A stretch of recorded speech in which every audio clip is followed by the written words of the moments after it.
প্রধানমন্ত্রীর সঙ্গে আজ বৈঠক করবেন কাতারের আমির Sheikh Tamim bin Hamad Al Thani 2 দিনের সফরে ঢাকায় এসেছেন।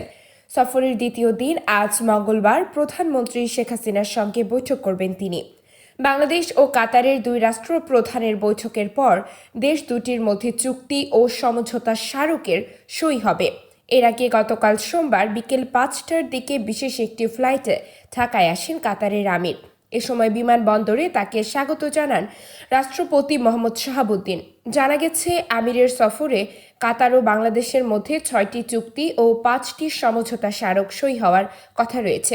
চুক্তিগুলো হলো দ্বৈতকর পরিহার, আইনগত বিষয়ে সহযোগিতা, সাগর পথে পরিবহন, বিনিয়োগ উন্নয়ন ও সুরক্ষা, দণ্ডপ্রাপ্ত ব্যক্তিদের বদলি ও যৌথ ব্যবসা পরিষদ গঠন।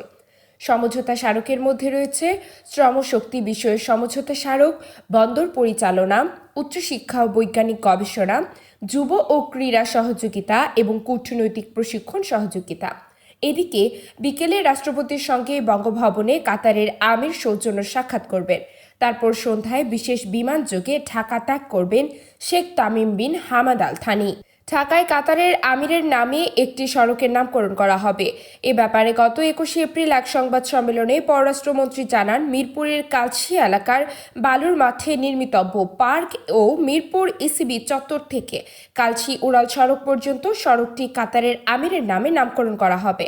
প্রসঙ্গত, 2005 সালের পর এবারই প্রথম ঢাকায় সফরে এলেন কাতারের কোনো আমির।